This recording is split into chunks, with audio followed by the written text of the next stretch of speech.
धर्मराज जी की कहानी। बहुत प्राचीन समय की बात है। एक नगर में दो सेठानियां रहती थीं।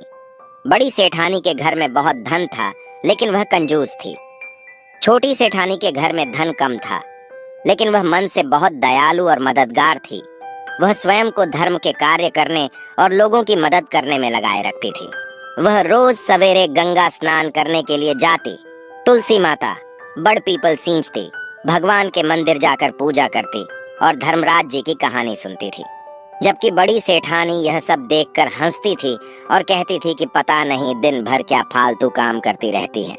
ऐसा करते करते दिन बीतने लगे और सेठानियां वृद्ध हो गईं। तब भगवान के घर से बुलावा आया। छोटी सेठानी को लेने के लिए धर्मराज जी ने अपना विमान भेजा, जबकि बड़ी सेठानी को दूत मारते हुए ले जाने लगे। रास्ते में बड़ी सेठानी ने कहा कि मुझे भूख लगी है। तब दूत बोले कि यदि तुमने जीवन में किसी को खाना खिलाया होगा तभी तुम्हें खाना मिलेगा।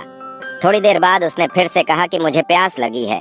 तब दूत बोले कि यदि तुमने जीवन में किसी को पानी पिलाया होगा तभी तुम्हें पानी नसीब होगा। रास्ते में उसके कांटे चुभने लगे और तेज गर्मी पड़ने लगी, लेकिन दूत उसे घसीटते हुए ले गए। अब बड़ी सेठानी बहुत पछताने लगी कि मेरे पास सब कुछ होते हुए भी दान धर्म नहीं किया। इतनी देर में धर्मराज जी का दरबार आ गया। वहां जाकर उसने देखा कि छोटी सेठानी भगवान के पास सिंहासन पर बैठी थी। उधर बड़ी सेठानी को तपते हुए कुंड में डाल दिया गया।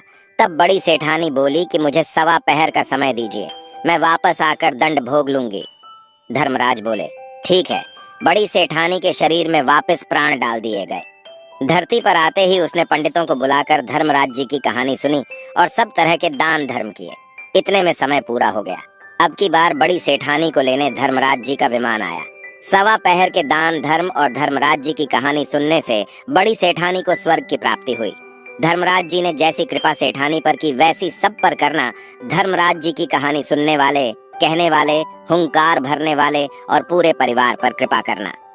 दोस्तों, यह थी धर्मराज जी की कहानी, धर्मराज जी की कथा।